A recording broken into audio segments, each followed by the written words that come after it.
Good evening, everyone. Tonight is Woke Wednesdays. We do this every single Wednesday, 9 p.m. Eastern Standard Time, every single week. It is a new and different topic. Last week we addressed hip-hop and the overlaps with misogyny, homophobia, the inception of hip-hop. And tonight we have a very special guest who has her phone on really loud, or it might be the computer. But thanks so much, everyone, for tuning in. My name is Hurston. I'm a third-year doctoral student here in Miami, Florida, at FIU, Florida International University. And tonight we have the pleasure and the honor of having a very special, beautiful, brilliant young person on the show. Would you like to introduce yourself? Yes, sure. Hello, everybody. My name is Siobhan Henry. I am actually a marriage and family therapist, registered intern. I graduated from Nova Southeastern University, so I am a fellow SHOP. And yes, you're hearing me correctly. I'm from the UK, and we can get into that a little bit later, so that's why I sound a little bit different. But I've been a resident here in Florida for the last 12 years, so I've been current up just like the rest of you, so I can't wait to get into this combo. Man, well, thank you so much. She flew in all the way from UK just to be with us tonight. She flew in a very fancy vehicle. I'm messing with you. I'm cracking jokes when she got here. But thank you so much for just hanging out with us tonight. This is really dope. I think a lot of viewers are just kind of looking forward to this episode. Yeah. So if this is your first time tuning into Woke Wednesdays, please feel free to post comments, ask questions. If you're not understanding something, would like more information, please let us know. You also have your private practice? I do. My private practice is actually in Cooper City, or some people like to think of that as Pembroke Pines, kind of on the cusp. And you can also get in touch with me at my website as well at mindfuldiscoveryts.com, which is Mindful Discovery Therapeutic Solutions. So you can always contact me there. And you also have an Instagram page? I do, which is Mindful Discovery TS for Therapeutic Solutions, and you can also catch me on Facebook as well, Mindful Discovery TS. And I'm always speaking my mind. So if I post something, it's something my client has taught me, something I've taught them, or something I have experienced personally myself. It's always from the heart. Yeah, so thank you so much. So let's jump into it. Let's jump. So therapy, like what made you want to get into this field in the first place? Oh my gosh. So I got into the field because it was really for a selfish reason. And when you really talk to a lot of therapists, what you'll find out is that something in their life kind of triggered them to want to really understand the field more. And normally it's for a really selfish reason. So for me, I come from a really, really kind of rigid background, right? So I come from a background in England, and yes, in England, we have, very urban areas, right? And I'm from that urban area. I don't sound like it, but they do exist. And I'm from a system. I actually grew up, spent a period of my time in foster care, and kind of when I came out of foster care and I decided that I wanted to kind of tell my story, I realized a lot of people were saying, you know what, you must be crazy. There must be something wrong with you. And so I kind of grew up with that stigma that there was really something wrong with me, because there was something that I missed out on because someone made a decision to put me somewhere that I didn't really feel like I belonged. And so I wanted to kind of seek that out, and I had an opportunity, and the opportunity presented itself. It wasn't really planned, and I ended up in the States, and I said, if I'm going to be here, I'm going to change my surroundings, I'm going to go to school. And I ended up doing a business program, and I took a sociology class and learned so much about people in that class. I said, I'm in the wrong field. I need to know more about people and more about who I am and more about how I change my narrative. And so that's kind of how I got into therapy. And I decided to understand the dynamic, the family dynamic, and figure out what was wrong with my own family dynamic and what was wrong with me and the stigma that people gave me. But once I got into that program, it changed me as a woman. It changed everything I was. It changed everything I believed in. And I realized that the story was no longer about me and what I was put on this earth to do, and what I learned was about the community. It was bigger than me. It was bigger than my experience, and that I had an obligation, a duty, to let everybody know that's been in a circumstance that feels like they have been left behind, that they can change their narrative at any time. And here I am, and I'm servicing people in and around the community each and every single day. That's so dope. Wow, I'm trying to take it all in because you said a lot, and that was very powerful. But one thing I think that's really important is that in trying to figure out a major, an area of study, it ended up also allowing you to get to know yourself a little bit better. Oh my gosh, absolutely. Right? Yeah. So I think that's also like really important for people like in school or trying to take class somewhere. How important it is and how personal this stuff can become, and it is. Big time. Right? So it seems like you've been kind of like on a journey, too, right? Just kind of every figuring. day. Still on the journey. So still on a journey. Still on a journey. And I think that's important too for our followers to also know that we're all somehow always growing, right? Absolutely. Developing. I stopped growing, like physically, but mentally definitely, still definitely growing. For real.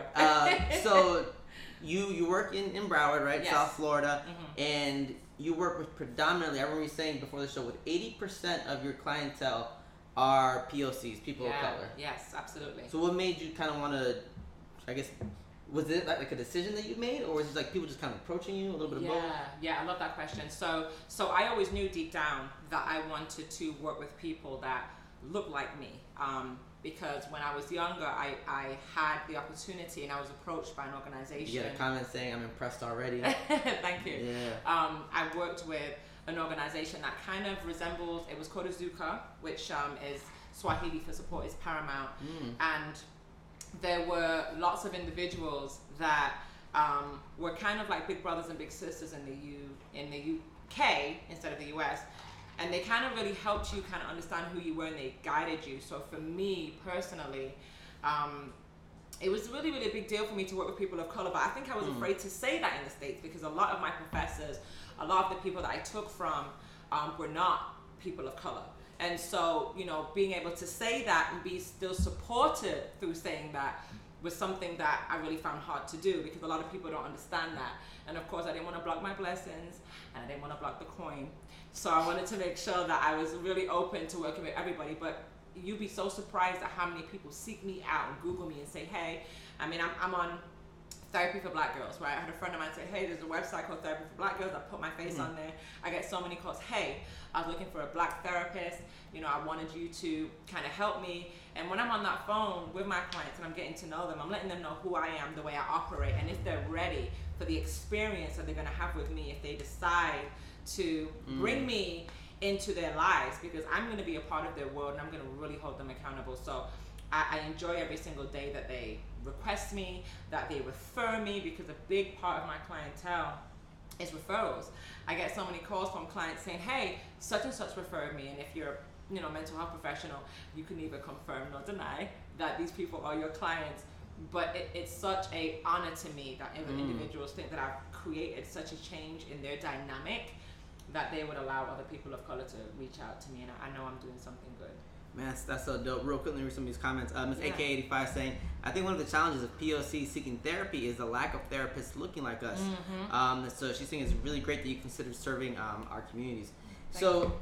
What does it mean for you, like when we say like representation matters within mental health circles?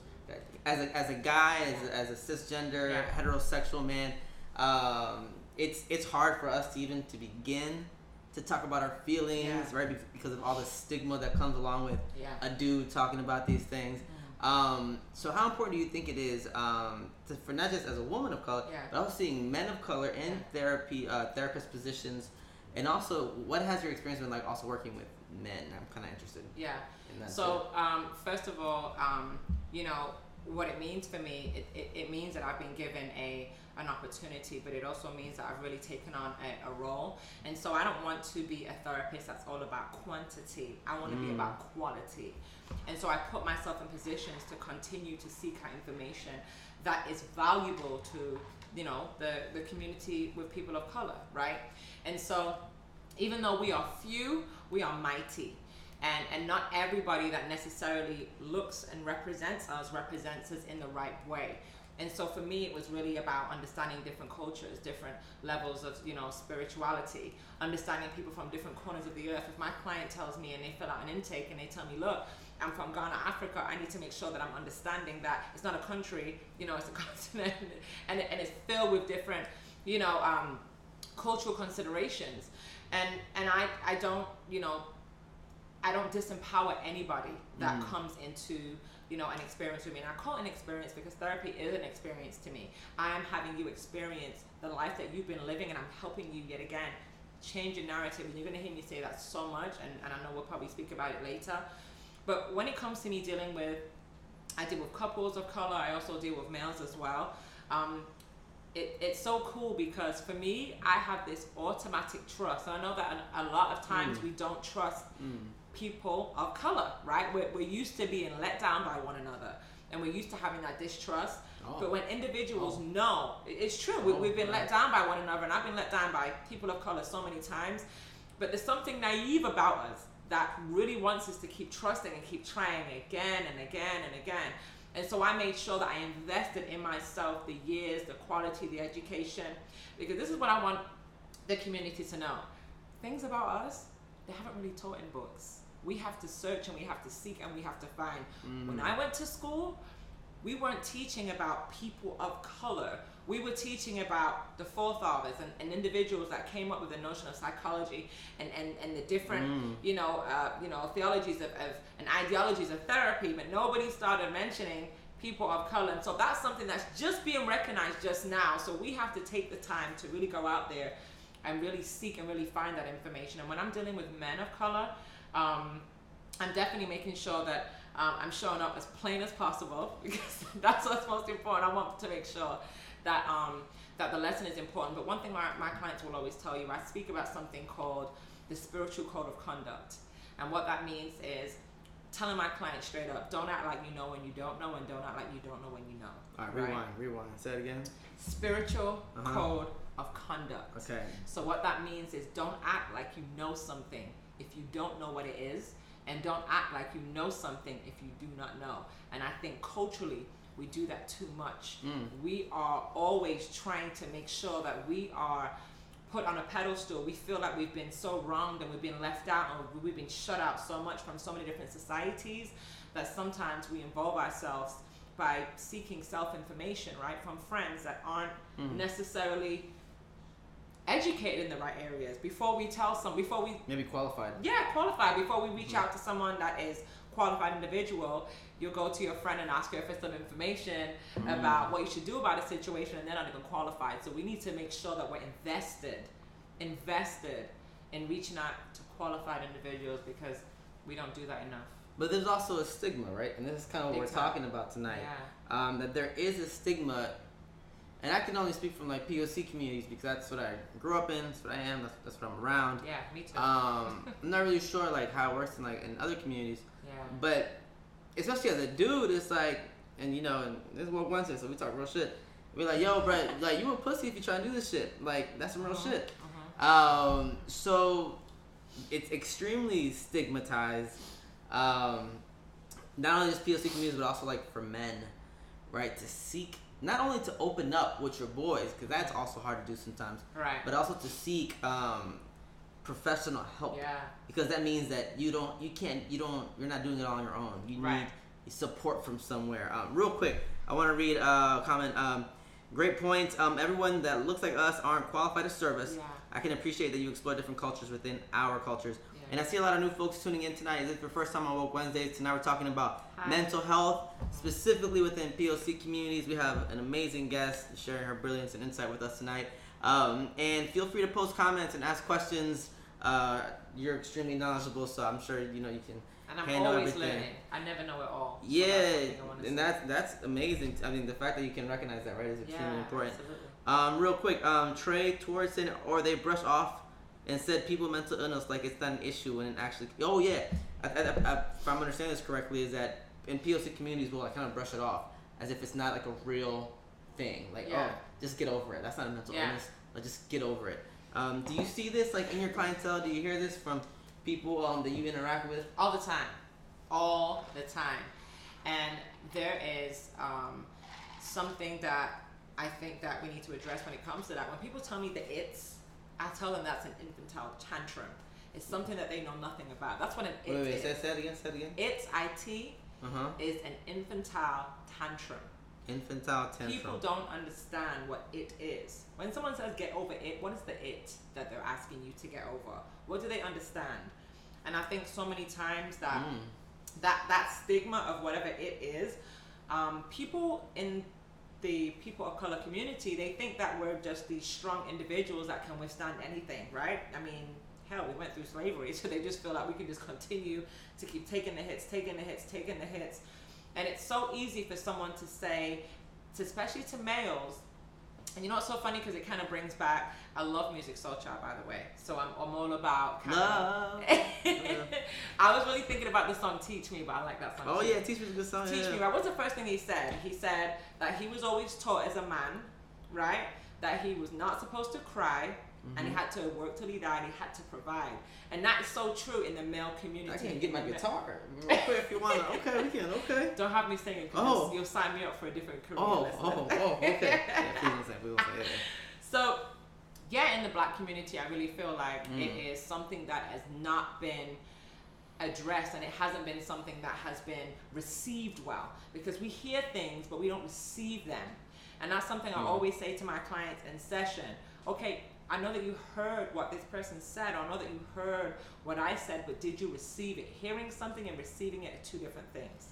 And I think that's a big deal. And so in the male community, a lot of men feel that they should be strong enough to work, to provide, and to not seek ultimate help. But you have to seek help just as much as a woman seeks help, because you are still shunned by society to have to run a household, and that's a pressure that's been bestowed upon you, and you have to continue to live to that. So it's a big deal. I have a controversial question. Yes. Kind of thinking about what you're Shake saying.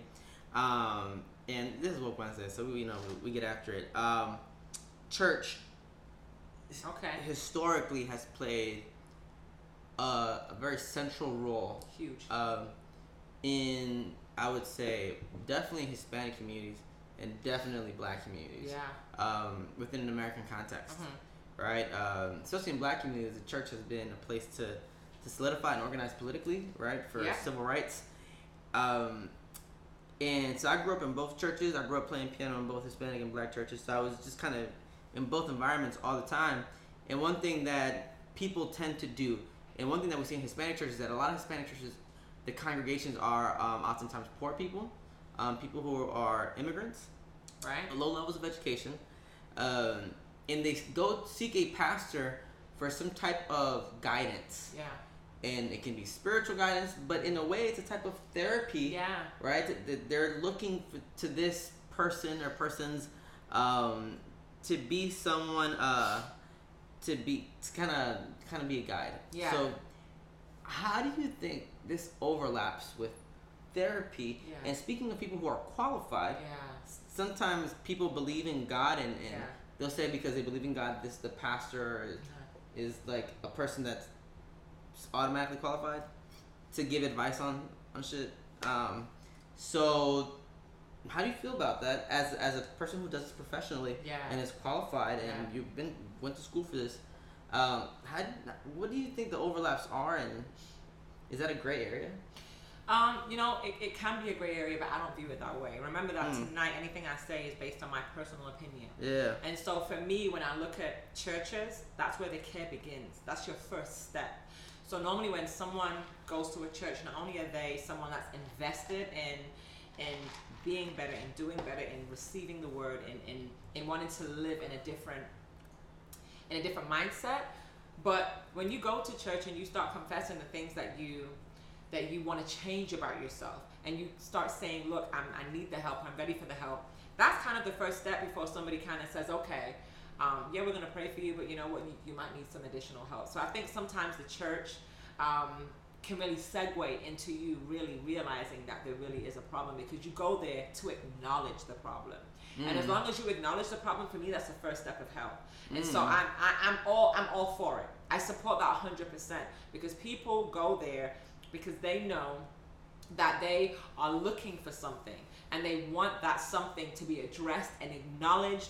And when they're looking for something, people can really direct them in the way of a healthcare professional. And I'm 1,000,000% for that. I don't think that the church necessarily overlaps with a professional. I think that they want to cover. I think that they want to make sure that you are cared for, and that you know that there is a community behind you. And I support that 100%. Whenever you're around people that want to gather behind you to become a force to help you, I don't care what religion you're from, Muslim, Hindu, Sikh, Christianity, anywhere that you want to be in your spiritual life, I think it's an amazing thing, because it will segue you into realizing that there's another level, another step of help that you then need to take on. So it's interesting that you're saying that too, that like it ideally, like, this sounds great. Yeah.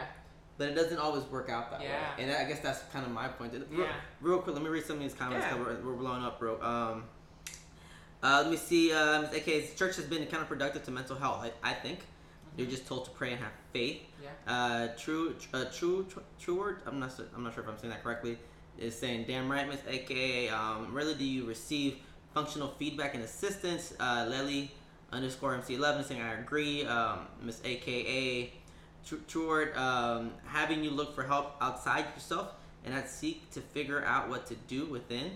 And Relay is saying, if and when the church is acting as a mediator between the individual and the higher energies, then it's restrictive. If, however, it is a place for connecting with the higher power, then it is a refuge. So clearly we have like some different perspectives, right, regarding religion and spirituality. But I think one of the dope things that you were saying is that if this can be a segue, I think that was a key word, right, to receiving, and it definitely should be, right, to receiving adequate and qualified and professional help. That'd be awesome. I mean, I've been to a lot of churches just kind of playing and stuff, and rarely do I see the intersection of church and community and health and fitness, holistic stuff, right? Yeah. Whether it's like working out, whether it's bringing in mental health professionals. Like, have you been part of maybe a church maybe reaching out saying, hey, come through the church, talk about what to do, because I think it's important. Actually, I have, and I have very recently, actually. That's dope. Yeah. There being kind of lots of, police brutality and lots of violence in schools with guns. I've been asked to come through to churches, and I have in Broward County. Yeah, that's dope. I'm super happy about that, to talk to children and the fears that they have and the family fears that they have, and really help them be more vigilant, but with more understanding, and to cultivate their children, to have a conversation with them that allows them to open up. Because I think that sometimes as a culture, sometimes in and outside of church, we can be an aggressive culture. And I think once we believe something and we think something, we do kind of, we kind of graze it over. Yet again, going back to the you'll get over it, you'll be okay. And I have to acknowledge the points that were made in reference to going to church and kind of saying, okay, we're going to pray, we're going to take you to a higher power. But I think that what you guys are really talking about are a lot of churches that are not coming into that millennial phase. But I know that there are a lot of churches that are having mental health programs, and mental health professionals are kind of going to those churches and they're letting people know who they are. And I'm not speaking for every church, but I'm talking about the churches that I know that do exist, that have the correct clinics, that have the correct social groups that acknowledge that mental health is a big deal, that want individuals that are trained professionals to help. Because as much as you guys believe in spirituality and kind of believe in church, understand that if it is used as a segue, then it is done correctly. And I'm not taking away from whoever your higher power is, but one thing I want you guys to understand is, you guys, just like you choose your shirts, you choose the meal that you eat, you choose the bed that you sleep in, choose your ministry wisely. Choose the churches that you go to wisely. And just like you're choosing your healthcare professionals or your friends, you have to make sure you do the same research in what resources they have available and who they are as you would anything else. I think that's great advice, especially if you do practice, a faith. And real quick, I want to read one more comment. Lily's saying, yeah, that's true. I was once a member of a church that was ran by a woman that was a psychologist. So she says she gets what you mean. So let's talk a little bit about, because you mentioned that you do work with children, right? That can speak. So it's important. That can speak? Yes. I decide to work with children.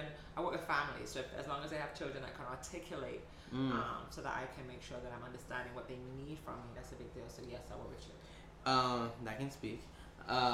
And now I bring that up because you've mentioned it a couple of times tonight. So you, so it's one. So like POCs aren't like a monolith, right? They're not. Right. We range, right, in ages and ethnicities and sexual orientation, demographic, social class. Yes. We range, right, in all these different diverse ways. So what are you seeing that you think is important to address within children of color? Specifically, again, 80% of your clientele are POCs, right?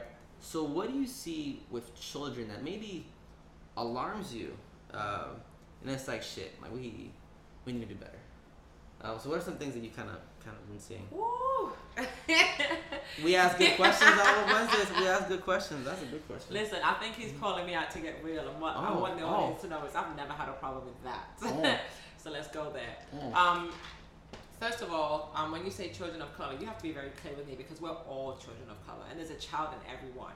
So even though I have a large demographic that I deal with, I'm dealing with adults and children that are 11 and up that are stuck. I'm dealing with adults in their 50s that are stuck in their adolescence phase and rudimentary phase because some things in their culture, in their family that they've dealt with have never, ever been dealt with correctly. And so they're stuck.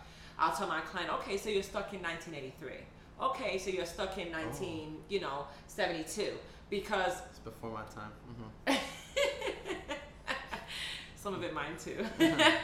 But wherever the pain and wherever the trauma is, that's where our clientele is stuck in the mental health community. And where you're stuck is where you're at. And sometimes we're functioning childlike, right? We're functioning in dysfunction because of the pain that we've been caused. And we can't move out of that pain. We can't move out of that phase because of that.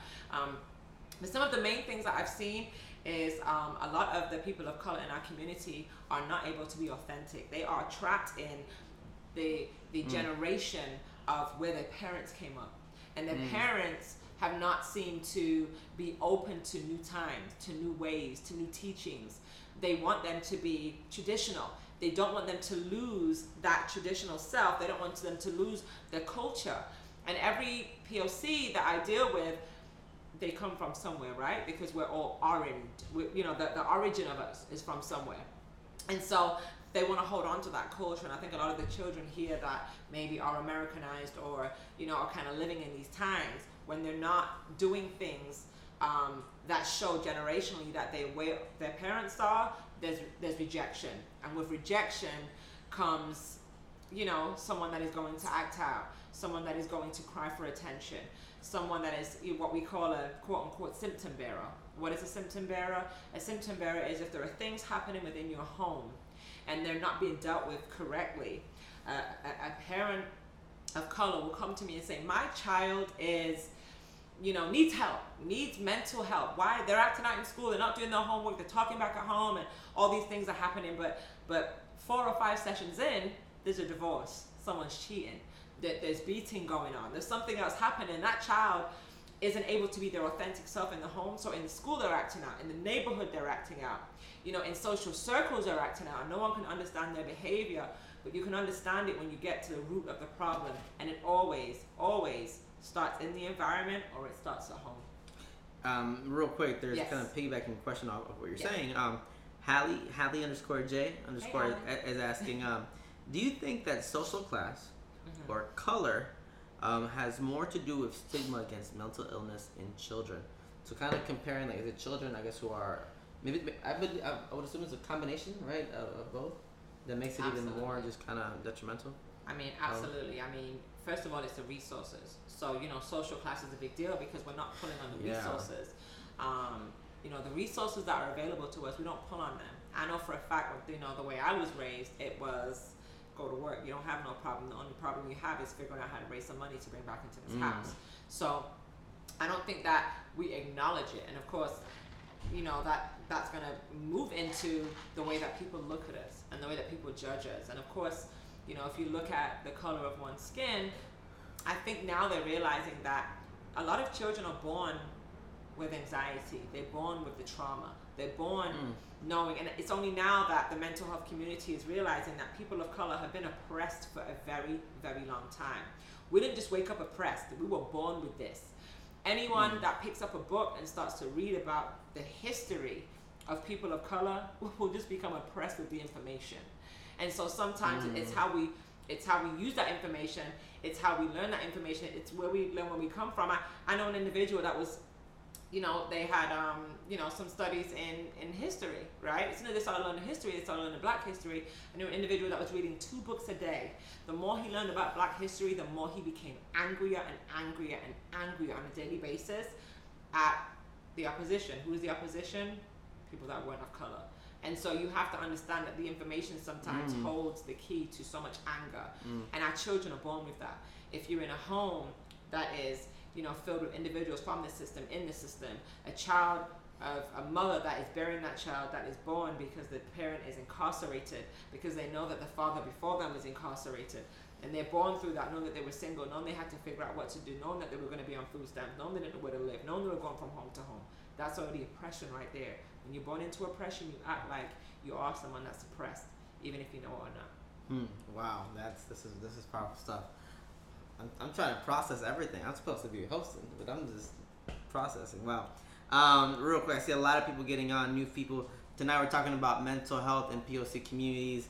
Again, thank you so much, Siobhan, for being here, providing your insight and brilliance. Thank you. Y'all, please feel free to ask questions and post comments. Clearly, she knows what she's talking about. So, like we were saying, there are diversities even amongst us, right? Yes. One of them is being sexual orientation. Yes. And I think what you were saying before the show is really fascinating. Yes. About how certain communities aren't as supportive of their kids coming out or their gender performances and identifications as others, based on your experiences that you've had as a therapist. So I think that's really powerful now, and I was wondering if we could get into that a little bit. Yeah. If you kind of just drop some knowledge. Well, first of all, everybody, I am all about the LGBTQ community. So if you are a part of the LGBTQ community, I love you. I'm for you. I've always been for you.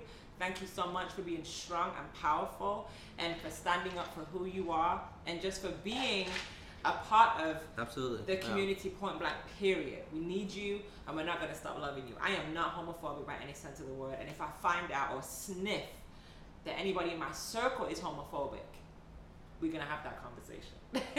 We're going to have a tough conversation, because education is key.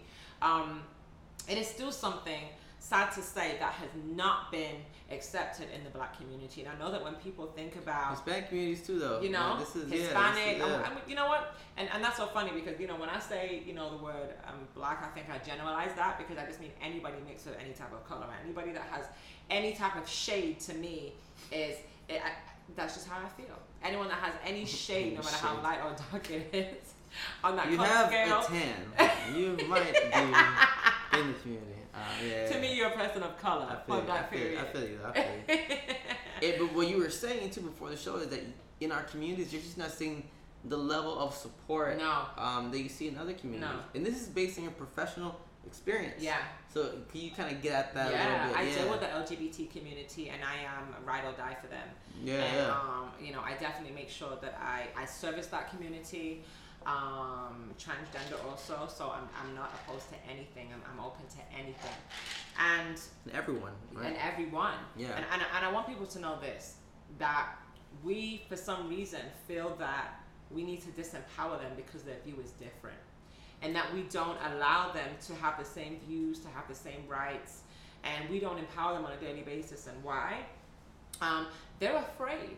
They are afraid to the LGBTQ community, as much as they are now, you know, getting traction and getting power, and their rights are picking up. And then we have some people that are trying to, you know, bestow a different kind of legislation to kind of take that away. But they are struggling in the people of color community, because we're not giving them the attention that they deserve. They are holding, you know, positions in the community. They are the rappers. They are people, you know, that are in Congress. They are individuals that are ball players, that are, you know, whether they're in the NFL or NBA, they are everywhere, and they have as much power as the rest of us. And I think that we still have created a culture. I mean, today, I'm not going to say, you know, the label's name or the rapper's name, because I don't need anyone coming for me on social media, because y'all is a really dangerous community. Oh, get her. No, don't get me. Yeah. But only today, I was on one of my favorite, you know, Instagram kind of chat rooms, and I kind of saw an individual saying, look, you know, you are not releasing my music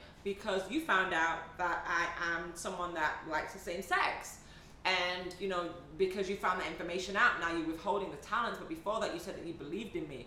And I think that if we're going to talk about unity, and if we're going to talk about people of color, and if we're going to talk about, you know, BLM and all of those other movements, we've got to realize that everybody is inclusive of that. Because my clients that I am dealing with are telling me that we're making them feel exclusive.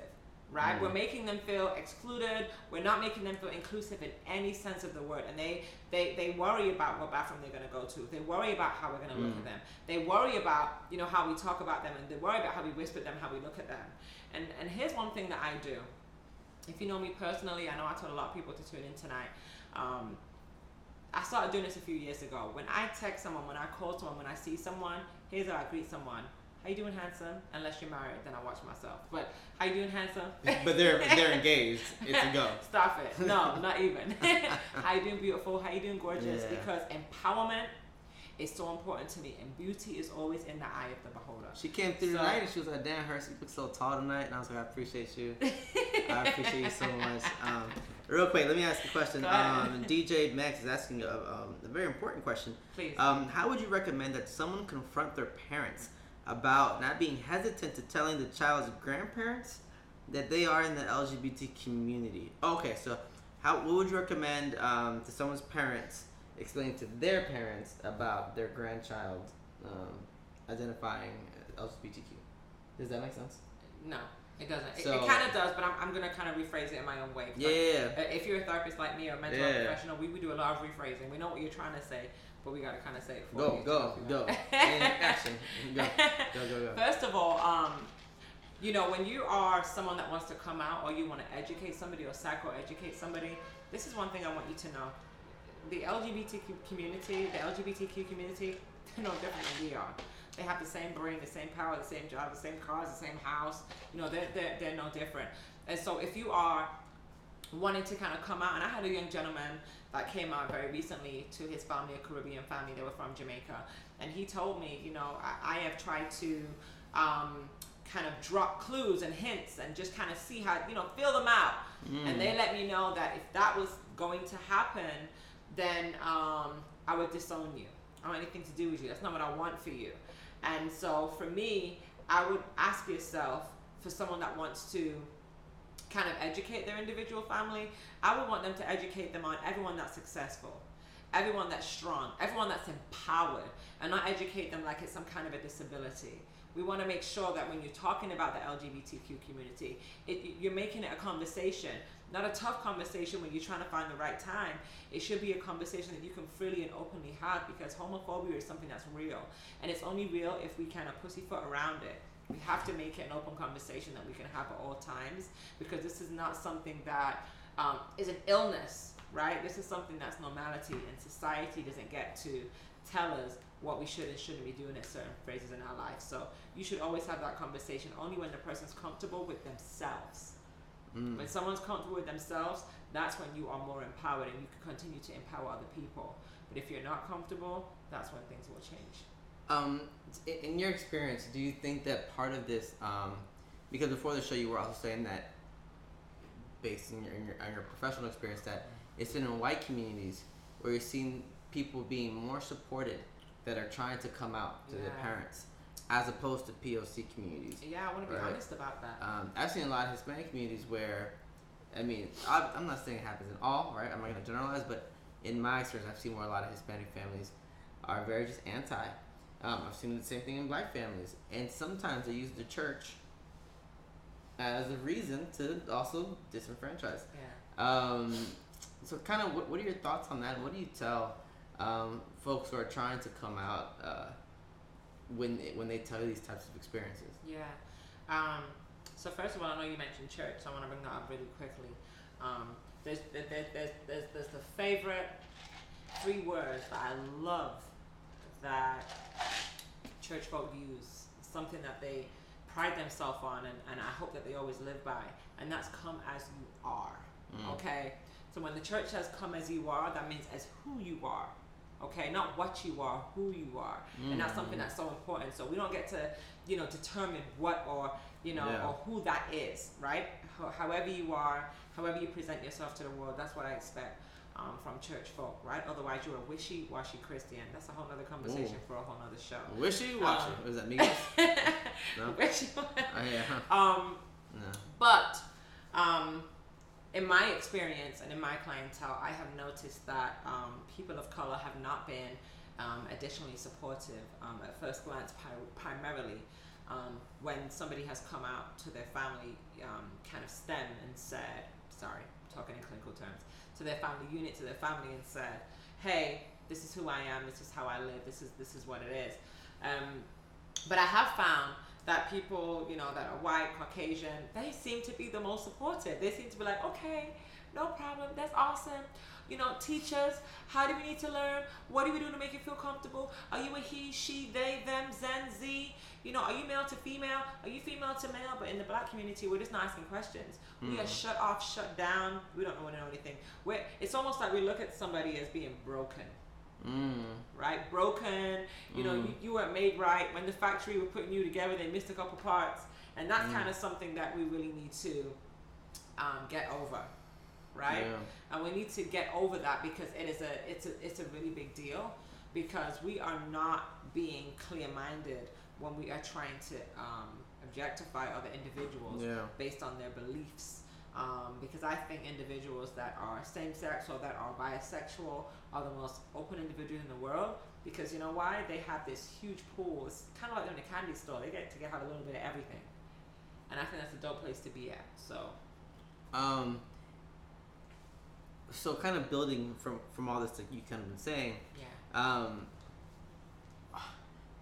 do you think we can, and I know this is a tough question, like begin to address the stigma of mental health within POC communities? Because I think it's part of it is the language. Right. You said earlier that oftentimes people do go to their friends or somebody be like, yo, I need some advice. That's a type of mental health. That is a type of it. So it does happen sometimes.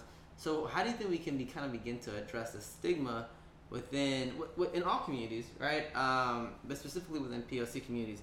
And I see new folks getting on. Please feel free to ask questions and post comments. How do you think we can kind of begin to address that? So the main thing is making sure that you understand that mental health is a resource, and understanding that if you don't understand what's going on, if you hear something that you know is out of the scope of your reality, it's not for you. For you to say, you know what? And I think, and let me tell you what's a big deal. I think when a lot of people kind of talk to their friends and talk to their family, they're not really coming for advice. They just want you to listen.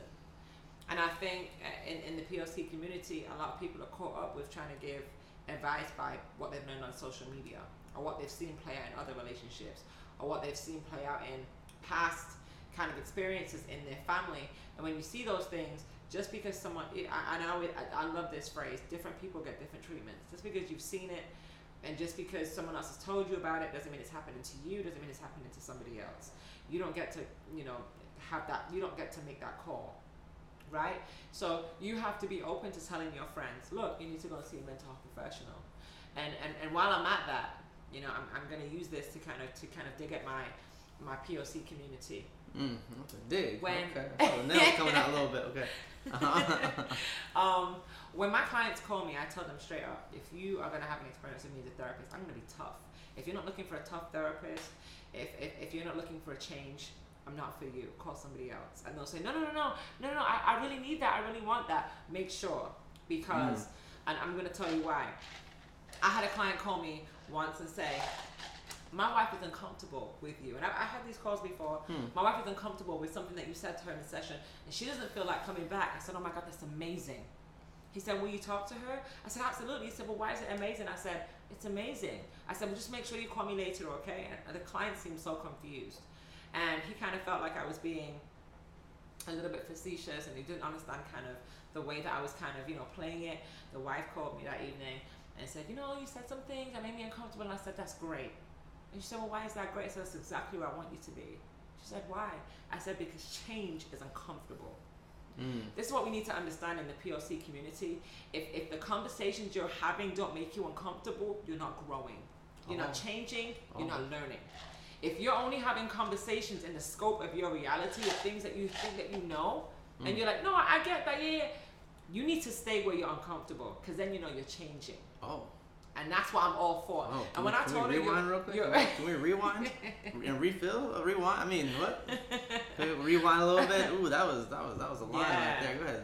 Would you mind repeating that, please? I don't mind at all. So yeah, again, if you do not feel that you are uncomfortable in a conversation, you are staying the same. When you are doing anything in life, if you are looking for growth, if you are wanting to evolve, put yourself in a place where you can experience that by being uncomfortable, right? So that's why I'm not looking to grow, because I always want to be comfortable. Yeah. He can't. He didn't drink his milk when he was growing up. That time is past. Oh, shit. His head's pretty big though, so shit. he's been learning. Damn. Okay. She got bars. Damn. So something that I want you guys to understand is that, you know, we need to continue to ask questions and we need to expose ourselves. I read something once. Just one time, because all I needed to see. She's read once. It's all I needed to see to know what I needed to do. I remember I was taking an exam in order for me to, you know, pass my grad program, and I was reading all these funny memes, and this one meme said, you know, we gave them books talking about people of color, and they didn't read. We gave them all the information, and they didn't follow it. And I had to say to myself, you know, it's okay for us to have our reality TV shows and have the things that we, you know, that entertain us. But reality TV shows are selling you drama, are selling you hurt, are selling you pain, are selling you dysfunction. You want to look like them, we want to act like them, we want to somehow recreate ourselves like them, but what you're seeing is dysfunction. And that dysfunction was learned somewhere.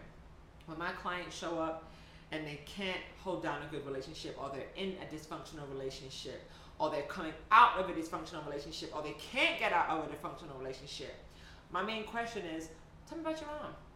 Tell me about your dad. Tell me about your grandma. Who did you grow up with? And they're looking at me all kind of crazy, like, what does this have to do with my situation? I need to know who taught you this bad behavior, because it came from somewhere. And I think people subconsciously don't realize that you are a product of your environment. What you see is who you are. That's CBT, guys, cognitive behavioral therapy, right? It's how you speak, it's how you think, and how you think is how you act. Rewind that, because I know he's going to ask me. What's CBT? Cognitive behavioral therapy. See, out here using this technical language. So CBT, cognitive behavioral therapy, is how you speak, right? So language shapes thought, and thought shapes behavior. How you speak is how you think is how you act. And that's why the laws of attraction are so real, right? You wake up every single day in the mental health community, you say you're not going to do any better. So, you know, he don't know no better, he ain't going to do no better. Did you like that accent? I did it good, right? I didn't even know what you said. But he was challenging me to do a great American accent. Don't be offended.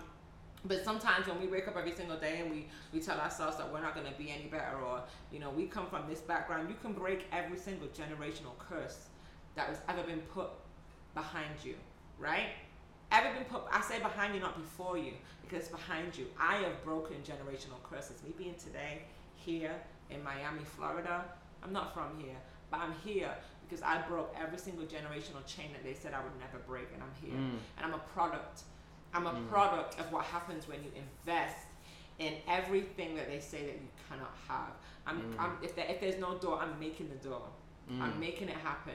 And I am someone that has learned to use education to shame individuals that act, and not individuals that come from the socio-economic level that need the help, because my job is to go back into the community and teach individuals that can continue to move forward, and teach other individuals so that we can have these open conversations, that we can support each other and love one another. But shame the individuals that thought that we would never have access to the information, because it's so important that we do that. And if you don't know, back to spiritual code of conduct, when your friends are approaching you and your friends are talking to you and you don't know the answer to their questions, don't give them advice on things you don't know about. You point your friends in the right direction, and make sure, guys, that when you're seeking medical attention or you're seeking mental health attention, don't tell them that you don't have the fee. Tell them, you know what, tell them this is what I can afford, but don't tell me you don't have the fee, because when you're buying the weave, when you're buying the Jordans, when you're buying the cars, when you're in the clubs, when you're popping the bottles, when you're taking the flights, when you're out of town, jigging up, buying the albums, doing everything you're doing on social media to look good, to look big, to sell the dream, make sure that you're making sure that you're checking into this, that you're invested in this, because you want this to wake you up every single morning and make you successful, and make sure that you are respected and make sure that people want to invest in you to make sure you can go to the next level, that you can provide for your families. But if you don't invest in this is your bank account. Nothing else will. Yes, that was a lot right there. I'm trying to, that's powerful stuff. And it's tough, but it's tough, right? Like, it's true. And I've been processing a lot tonight. Damn, yeah. Is he ever speechless? No, I usually talk a lot. So let me read some of these comments real quick while I process. Miss AKA saying, I have had several close gay friends, and sadly enough, most consider attempted suicide in their teen years because of the stigma. A Griff 3055 saying, I can attest to that. Hallie J saying, do you think that oppression has something to do with people not accepting mental illness in POC communities versus white communities? On average, an upper class white person has time to think about their issues, whereas a lower class POC needs to be worried about basic necessities. And I think that's kind of been like the theme, right, tonight. We've definitely addressed that. So we have less than 10 minutes left. I can't believe it's been an hour already. Man, we're just getting started. What's going on? We did a 2 hour Woke Wednesdays. We can have you back though. We can definitely have you back. Repeat. I think that'd be dope too, because I think there are other things that you can also speak to. Yeah. This is just kind of like setting a foundation for other things that we can definitely talk about. And one thing that's really cool about you too is that you reached out to have this conversation. And I think that's so dope, because oftentimes I reach out to people, be like, hey, and sometimes I can't think of everything that is relevant and is important. So thank you so much for also just doing that. That's super dope. And I think you've definitely been providing insightful information to everybody. So like I said, we have less than 10 minutes left. Miss AK is just saying that Mr. time. AK, you on that fire, time child. flew by quick. You know, first fam, AK is there. Shout out to them. So we've talked about a lot tonight.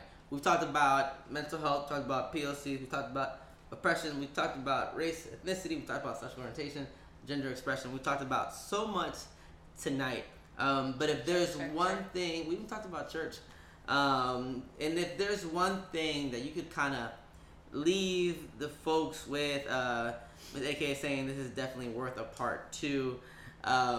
If there's something that you could leave the people with, like, what do you want our communities to know about when it comes to mental health, which is obviously something that is stigmatized in every community, but we see it to be just kind of very more detrimental in our communities because we live it. And Hallie J saying thank you for this, agreeing that we need to have a part 2. So they seem to like you. But yeah, so what is something that you would tell everybody, in regards to our communities and mental health and stigma? What was something you would leave everybody with? The word pain. The word pain. You and this deepness, like you just be like the sound of this, the word pain. This, yeah. And I want to leave you with that word, but that word has an acronym, and you're gonna learn that from me a lot. And we have to learn to sit with people in their pain. Yeah. So I'm gonna say that again. We have to learn to sit with people in their pain. And let me tell you what pain means. It means pay attention inward now. You have all the acronyms. Okay. Pay attention inward now. That's what pain means. And we have to learn to understand when someone is going through pain and trauma. We have to understand what that looks like. We have to understand when it's not a battle that we can face ourselves, and that we have to let people know that we see you, we receive you. Remember I said that earlier on, receive. We hear people all the time, but we don't receive them. And that's a big deal. And I always say that, put my hand over my heart, because it takes a real individual, a real patient individual to simply sit there and listen. Because the biggest misconception about therapy is, people always ask me, what would you do? My question is, why is what I think so important? My goal in therapy as your therapist is to challenge you. I am, and even though I've been here for 12, almost 13 years, I'm not Miss Cleo, I know who she is. I'm not. Wow, you took it back. Miss Cleo. I'm not Miss Cleo. I don't have a crystal ball, so I cannot say, well, I think you should leave your man, right? That's not my business, right? I think that you need to get out of this situation. I think you should buy that house. I'm not here to give you advice. I'm here to challenge your frame of thinking, your frame of mind. I'm here to shake up everything that you thought was normal so you can understand who you are and what that means to you and why, what your values are. And so pain is the last real good message that I want to leave you guys with. Pay attention inward now. And that's to yourself, and that's to your environment, that's to your community. Because every single day, what I've noticed for people of color is we could be the most powerfulest race on the planet. Racist. We out here inventing words. Okay. Powerfulest. Yeah. Right? You know it's passion when you have to throw some extra. Yeah, you had to throw some extra letters in there. Okay, yeah. I'm with you, yeah. We are the powerfulest, or the most powerful races on the planet because... I'm with you. Yeah. Because we could do so much more if we just simply supported one another. Absolutely. That's a whole other topic. That's a whole other Wednesdays. That's a whole other Wednesday. See how we segue into She's trying to plug herself back in. I see what you did, man. I see what you did. You also have an event going on, right?